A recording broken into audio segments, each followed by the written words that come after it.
Assalamualaikum dan salam sejahtera MG Flash 18 Mac bersama saya Nur Ayuni Johari. Berita utama. Tiada sebarang usul mengenai pilihan raya umum ke-15 PRU15 dibincangkan dalam mesyuarat khas Majlis Kerja Tertinggi MKT UMNO malam tadi. Itu yang dimaklumkan Perdana Menteri Datuk Seri Ismail Sabri Yaakob. Naib Presiden UMNO itu berkata, sebaliknya mesyuarat yang berlangsung lebih 2 jam itu menjurus kepada usul yang akan dibawa ke Perhimpunan Agung UMNO PAU 2021 yang akan dirasmikan oleh Presiden Parti Datuk Seri Dr. Ahmad Zahid Hamidi. Oh, tunggu. Bincang tak ada apa? Seperti tahun-tahun dululah. Ada bincang pasal PRU tak? Tak ada. Kita usul daripada laporan daripada wakil MT ke mesyuarat saya. Itu saja. Ada pasal PRU? Tak ada. Usul besok lah. Tunggu usul besok lah. Terdahulu, beliau berkata sebarang perkara berkaitan PRU15 akan dibincangkan secara bersama di dalam parti. Bagaimanapun, hanya Yang di-Pertuan Agong As-Sultan sahaja yang mempunyai kuasa bagi menetapkan tarikh bagi PRU15. Kemunculan Rafizi Ramli ke dalam gelanggang politik tanah air bukan perkara yang perlu digentarkan kepada ahli UMNO di Selangor. Menurut Ketua Puteri UMNO bahagian Sungai Buloh, Zulika Abdul Talib, sebaliknya keputusan bekas ahli Parlimen Pandan itu hanya untuk mendapatkan jawatan semata-mata dan bukan sosok yang perlu digeruni oleh parti. Gentar bagi saya sememangnya tidak, sebab sedangkan katak yang melompat tu pun kita tak ada rasa goyah, apatah lagi individu yang bernama Rafizi ni. Kerana bagi saya kalau dia ingin membuat comeback sekalipun, itu adalah satu comeback yang tidak dipandang tinggi, ataupun bagi saya ia hanya level yang rendah. Kerana apabila dia rasa dia nak buat comeback, dia comeback. Apabila dia nak rasa diam, dia diam. Apabila dia rasa nak buat kerja, baru nak buat kerja untuk kepentingan diri. Bila dia rasa waktu tak sesuai, waktu tak kena ataupun tidak memberi peluang atau tidak memberi manfaat pada dirinya sendiri, dia diam.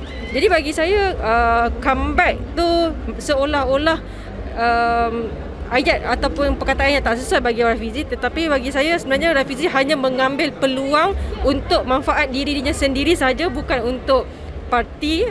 Turut senada, Setiausaha Pemuda UMNO bahagian Bangi Muhammad Fikri Othman berkata UMNO tidak pernah merasa tergugah dengan mana-mana seteru politiknya dan kemunculan Rafizi itu ibarat air lalu dan hanya gah di media sosial sahaja. Bagi saya di pihak pemuda, kita tak pernah rasa gentar dengan kita punya seteru politik. Kita tahu baru-baru ni kita baru menang 2 negeri. So siapa juga yang akan lawan UMNO, kita tak pernah gentar dan kita akan masuk gelanggang secara sihat, bukan dengan secara fitnah, kaumahan, kejian, caci maki. Kemarin, bekas Naib Presiden Parti Keadilan Rakyat PKR itu memutuskan untuk kembali menyertai dunia politik selepas lebih 2 tahun berehat dengan mengesahkan akan bertanding jawatan timbalan Presiden PKR dalam pemilihan parti itu akan datang. Katanya keputusan yang dibuat itu adalah berdasarkan perkembangan terbaru dan politik progresif pelbagai bangsa sedang berada dalam bahaya jika PKR dan Pakatan Harapan PH terus menjadi parti ketiga kerana gagal memikat pengundi atas pagar.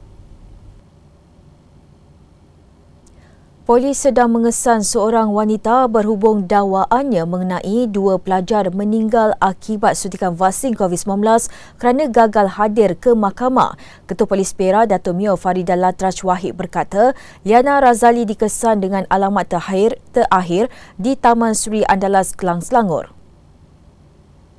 Ujar beliau, wanita berkenaan gagal hadir ke mahkamah atas pertuduhan membuat kenyataan yang mengakibatkan kegentaran awam pada 28 September tahun lalu. Bagaimanapun, pada 21 Januari lalu, Liana yang dituduh di bawah Seksyen 505-B Kanun Kesesaan gagal hadir ke mahkamah seperti mana notis pemberitahuan yang diserahkan kepadanya.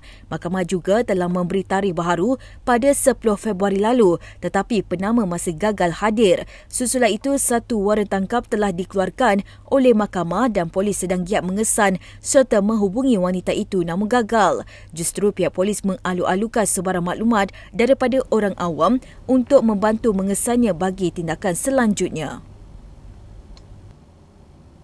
Seterusnya, Video tular memaparkan seorang lelaki menunjukkan isyarat lucah dan memecahkan cermin kereta di hadapan sebuah balai polis di Pandamaran merupakan video lama. Ketua Polis Daerah Kelang Selatan SCP Cha Hom Fon berkata hasil semakan video berdurasi 56 saat itu berlaku pada 2018.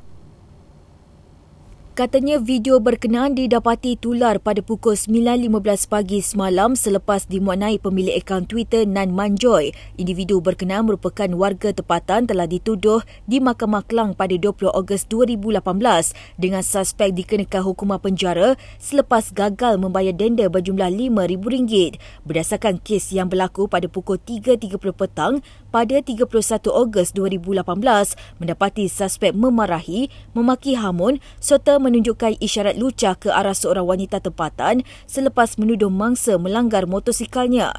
Mangsa yang berasa takut terus menghala ke Balai Polis Pandamaran dan diikori oleh suspek. Kemudian suspek masih tidak berpuas hati lalu memaki serta menunjukkan isyarat lucah terhadap wanita tersebut termasuk membaling sebuah kon dan seketul batu ke arah cermin kereta mangsa sebelum melarikan diri. Ahli Parlimen Pengerang Dato' Sri Azalina Othman Said disahkan positif COVID-19 semalam. Pejabat Ahli Parlimen Pengerang dalam satu kenyataan memaklumkan beliau disahkan positif wabak itu selepas hasil ujian RT-PCR diterima. Tambah kenyataan itu, beliau memohon maaf atas kesulitan yang timbul susulan perkembangan ini dan memohon agar sesiapa yang berurusan dengannya dalam tempoh 48 jam lalu diminta menjalani saringan COVID-19 yang sewajarnya. Terdahulu, Dato' Azalina dilihat hadir pada sidang Dewan Rakyat semalam dan sempat mengemukakan soalan dalam sesi soal jawab lisan. Polis Johor menafikan berlakunya kes menculik dan membunuh bertujuan pengambilan organ kanak-kanak di beberapa daerah di seluruh Johor. Ketua Polis Johor, Dato' Kamaruzaman Mamat berkata, hasil semakan mendapati audio yang ditularkan menerusi Facebook dan WhatsApp itu adalah audio lama yang tidak benar.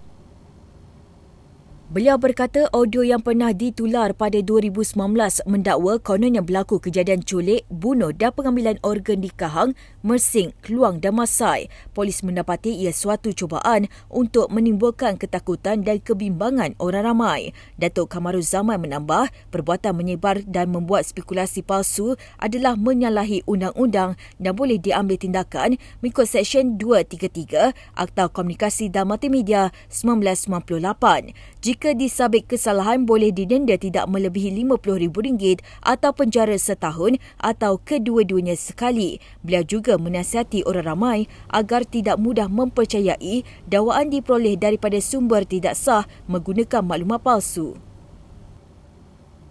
Seorang pemandu lori simen parah selepas kenderaan dipandunya terbalik dalam satu kejadian di Jalan Sematan di Ibu Negara petang semalam.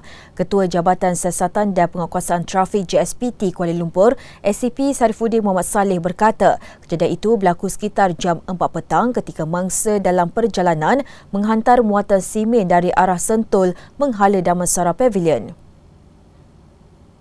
Beliau berkata pemandu berusia 40 tahun itu mengalami kecederaan parah pada bahagian tangan kanan dan telah dihantar ke Hospital Kuala Lumpur untuk rawatan lanjut. Semakan mendapati ketika mangsa melalui jalan susur di Jalan Sematan, lori berkenaan telah hilang kawalan sebelum terbabas dan terbalik. Akibat kemalangan itu, mangsa didapati tersepit di tempat duduk pemandu sebelum berjaya dibawa keluar oleh anggota bomba. Kes diklasifikasikan di bawah Seksyen 43-1 Akta Pengangkutan Jalan APJ 1987 kerana memandu tanpa kecermatan dan perhatian yang sepatutnya atau tanpa pertimbangan yang munasabah terhadap orang lain. Kira-kira 500 buah rumah setinggal musnah dalam kebakaran di Kampung Kurnia Jaya, Batu Empat, Jalan Apas, Tawau, Sabah petang semalam. Penolong pengarah bahagian operasi JBPM Sabah, Misran Bisara berkata pihaknya menerima panggilan berhubung kebakaran itu pada pukul 4.45 petang.